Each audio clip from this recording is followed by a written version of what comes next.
Bonjour tout le monde, nous voici pour notre 30e dessin ensemble, c'est l'avant-dernier. Aujourd'hui je vous propose quelqu'un qui est en train de sauter et on va voir la piste en dessous. Je lance le chrono et on y va. Tout d'abord nous allons dessiner la ligne qui sépare donc la piste du stade, donc des gradins.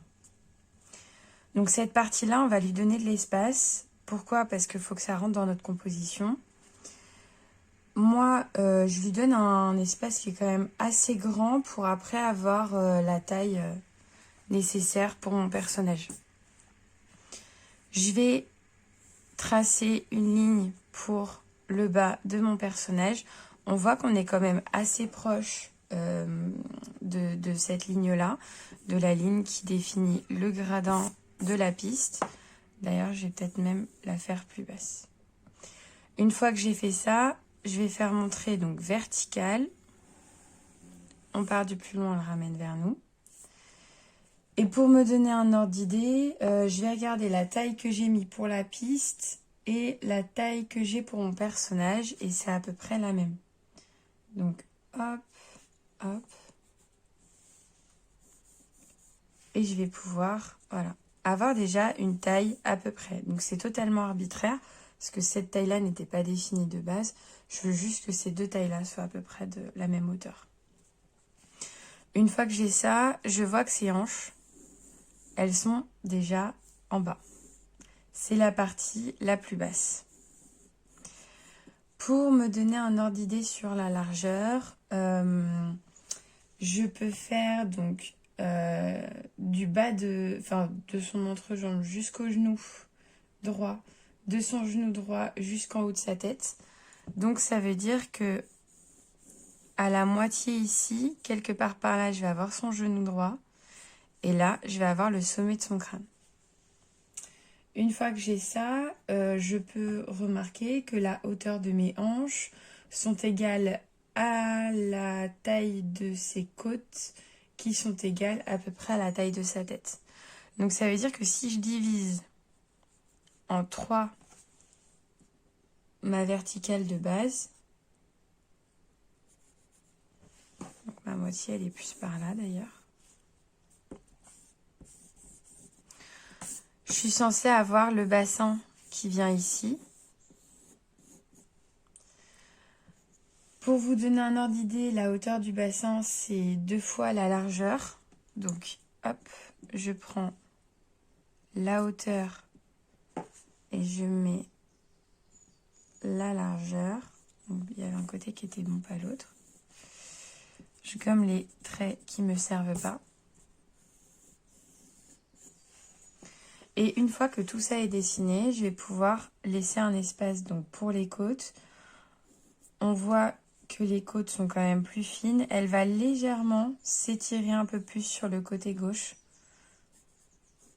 D'où le trait qui part un peu plus comme ça. D'ailleurs, là, en fait, on voit le côté de son torse. Tandis que là, on va avoir sa poitrine comme ceci.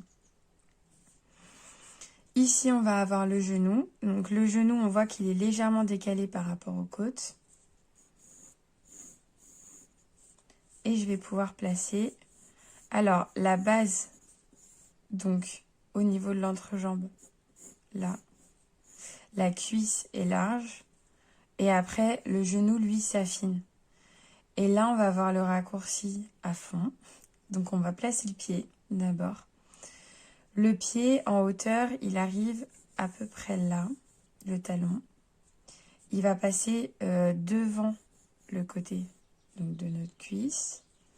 On va pouvoir remonter et il va être un petit peu au-dessus de la largeur de notre genou.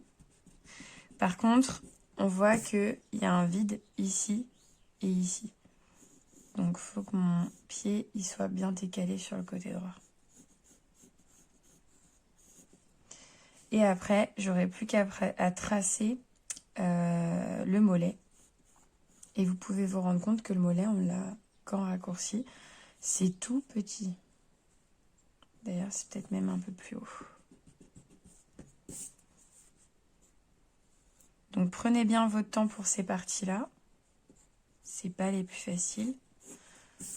En même temps, c'est l'avant-dernier dessin de ce mois-là, de ce challenge. Donc c'est fait pour. Une fois qu'on a ça, je vais dessiner le genou de gauche. Alors le genou de gauche, on voit déjà que la cuisse, elle est vraiment collée au torse. Cette partie-là paraît un peu plus droite. La jambe part un peu plus sur le côté. Hop. On va avoir le genou donc, qui est légèrement plus haut de ce côté-là. Et là, on va regarder qu'il y a un plat au-dessus du genou. Ça redescend. Ça va légèrement vers le côté. Et le pied, par contre, cette fois-ci, on va avoir le talon qui va être quelque part par là. Donc vraiment, on veut une forme, on voit la cuisse et hop, on voit le talon. Et après, il faut qu'elle passe vraiment sur le côté parce que si ça, c'est la fin de mon tibia, le bord de mon tibia, le haut de ma chaussure crée comme un V, donc comme on avait ici. Donc ça me donne à peu près l'indication pour la direction de mon pied. Voilà. Une fois que j'ai ça, j'ai plus qu'à tracer ce que je vois au niveau de la jambe. Et ça m'ira très bien. Une fois que j'ai ça, je vais avoir donc le bras. Alors, il y a un bras qui est tendu. Ça, c'est le côté positif. Pas de raccourci. Par contre, l'autre, lui, il n'est pas du tout. Il est totalement raccourci et on voit que la main arrive au milieu de la tête. Donc pour ça, il va falloir placer la tête. Comme je disais tout à l'heure, ça, c'est vraiment le côté des côtes. Donc en fait, on va voir tout le maillot, tout l'arrondi du maillot qui va venir de ce côté-là. Tandis que de l'autre côté, juste, il va être ramené comme ceci. Au milieu, on va se retrouver donc avec le col. Et en fait, le menton va être quelque part par ici. Bien sûr, moi, je me rends compte que j'aurais dû le faire un petit peu plus haut parce que l'idée, c'est que le sommet de la tête arrive ici. Donc, je vais faire mes épaules un peu plus haut.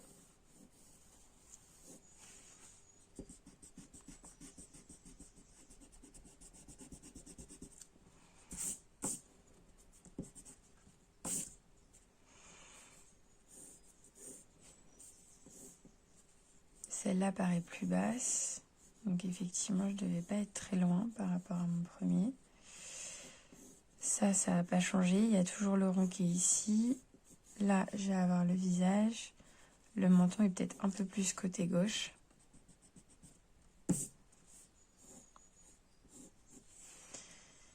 Et là, on va avoir... Hop.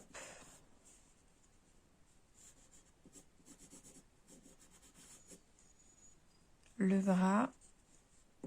Alors, donc comme je disais, en plein milieu du visage, on va avoir la main. Donc on dessine déjà la paume. La paume paraît comme un rectangle. Il est plus court en hauteur qu'en largeur. Les doigts sont tendus, mais ils sont pas très hauts non plus, hein.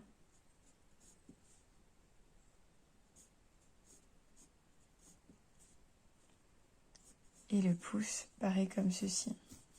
Et une fois que j'ai ça, je vais pouvoir placer donc les traits qui vont aller jusqu'à mon bras. Mon coude va arriver de ce côté-là. Et après, je vais avoir l'avant-bras. Donc, je vais avoir mon coude ici. Donc, on fait bien la finesse du poignet. On fait bien la largeur du coude.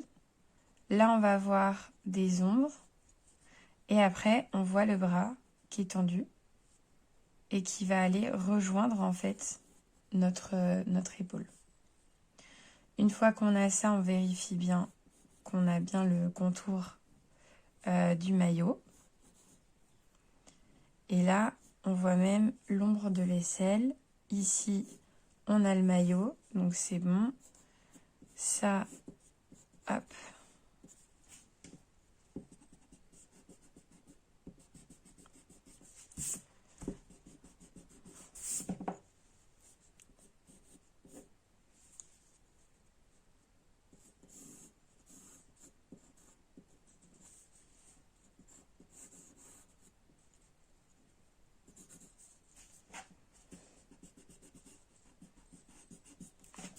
Je vais le faire plus grand.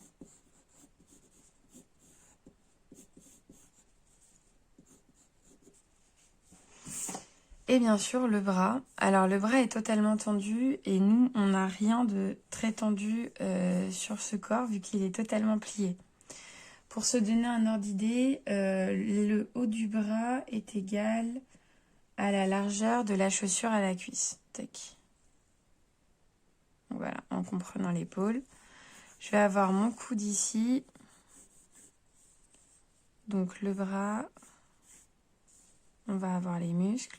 Je vais reprendre exactement la même pour faire l'avant-bras qui mène jusqu'au poignet. Et puis après, on voit la paume se lever. Les doigts s'écarter un petit peu et le pouce qui lui est en bas. Bien sûr, les cheveux sont totalement levés. Donc pour cela, on va leur donner un mouvement.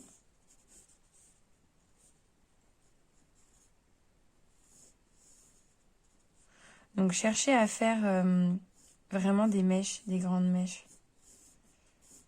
N'allez pas trop loin dans les détails.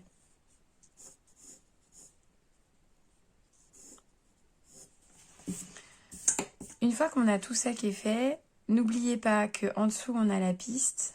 Et la piste, elle va se définir, pour voir la perspective, par des traits qui sont quand même assez penchés. Plus c'est fin ici et plus c'est ouvert au niveau de l'inclinaison, plus ça veut dire que ce sera loin et que la piste sera longue.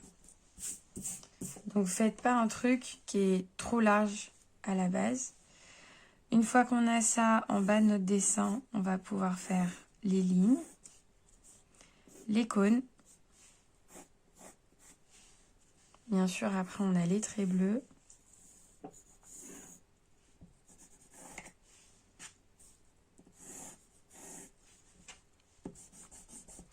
Et là, on va prendre l'aquarelle, comme on a fait ces derniers jours.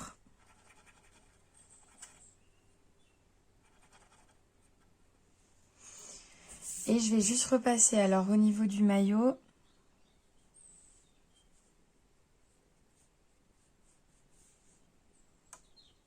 Voilà, là ici, on voit la fin du maillot, le côté.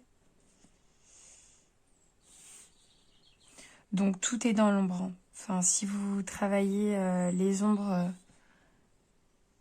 avec votre aquarelle ou avec votre crayon à papier, vous allez voir effectivement que là, tout va être dans l'ombre. On va avoir, tac, le numéro ici.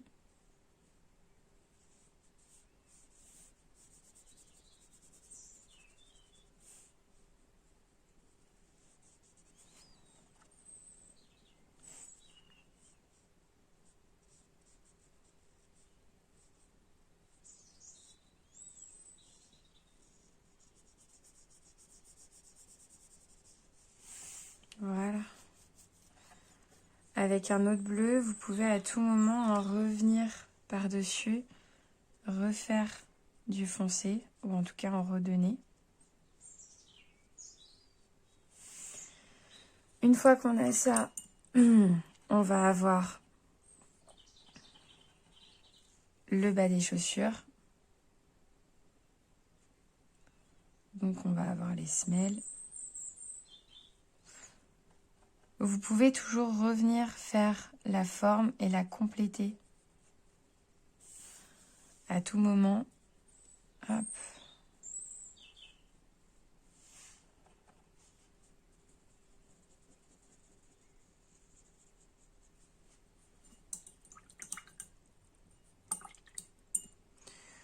Je vais faire le orange de la piste.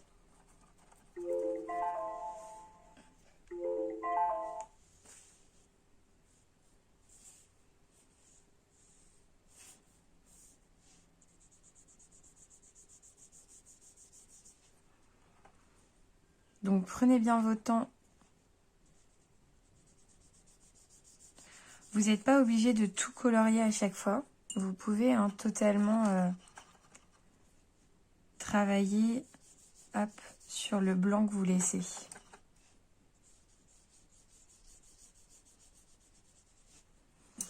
Vous pouvez même, effectivement, comme je viens de faire, mettre des couleurs un petit peu différentes. Tant que ça reste dans un camailleux de, là pour le coup, de orange. Donc un camailleux, c'est un ensemble, c'est une couleur, donc on choisit une teinte et en fait, on va faire plusieurs tonalités dedans. Donc par exemple, orange foncé, orange clair, orange rouge, orange jaune. Et ça va pour toutes les couleurs.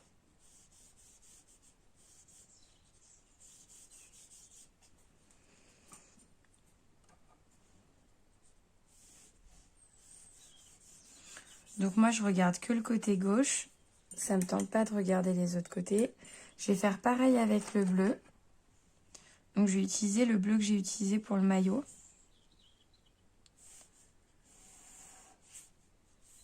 Et je vais chercher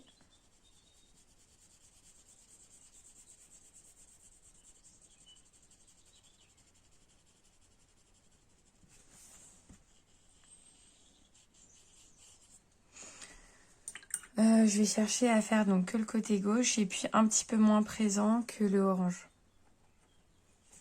Je vais faire l'autre côté. Donc toujours, je cherche à garder la même hauteur au niveau du fond et au niveau de la base pour garder en fait l'idée de ligne blanche qui est pareil partout.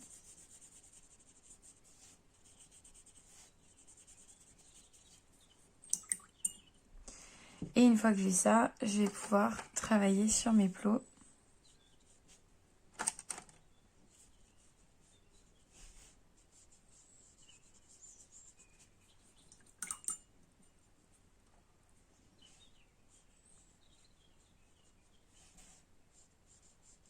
Je laisse volontairement les deux couleurs se mélanger toutes seules.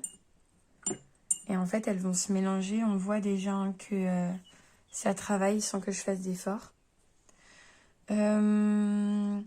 Pour les ombres, je les faisais en orange ces temps-ci et en rose. Donc là, je vais faire en orange. Donc bien sûr, je vais regarder que les parties qui sont vraiment dans l'ombre. Donc là, j'ai choisi de mettre énormément de peinture, pas beaucoup d'eau. Comme ça, en fait, les couleurs sont vraiment hyper vives. Bon, en séchant, l'aquarelle, de toute façon, deviendra un peu plus pâle. Mais ça me va. Je vais rajouter un peu d'eau à certains endroits. Donc là, en fait, je vais rajouter que de l'eau. Et donc, ça va venir se mélanger tout seul. Donc, en fait, je les mets sur les bordures de là où j'ai mis mes couleurs. Hop. Donc, je vais pouvoir continuer.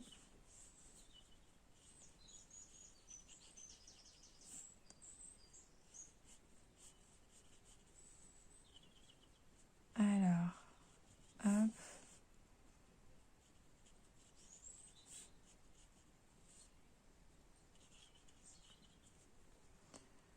Je vais faire aussi les bras.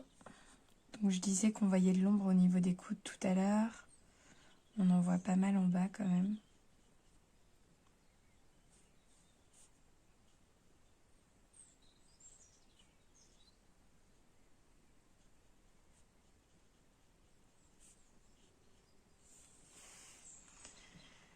Et après, hop.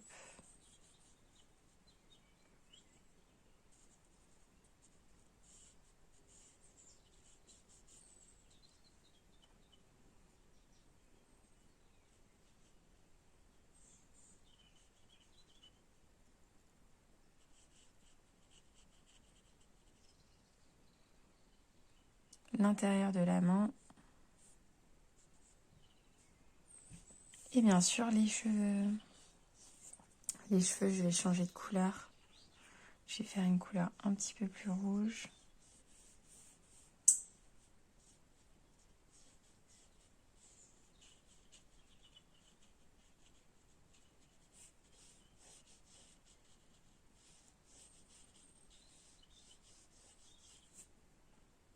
Donc jouez bien avec la partie où on va mettre énormément de peinture et la partie où on va mettre que de l'eau.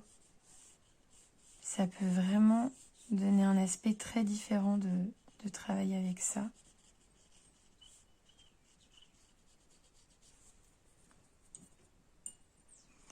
Je vais reprendre un petit peu d'orange parce qu'au niveau du visage, on a pas mal d'ombre. Là aussi, on a des ombres. Et après, je vais rajouter un petit peu d'eau.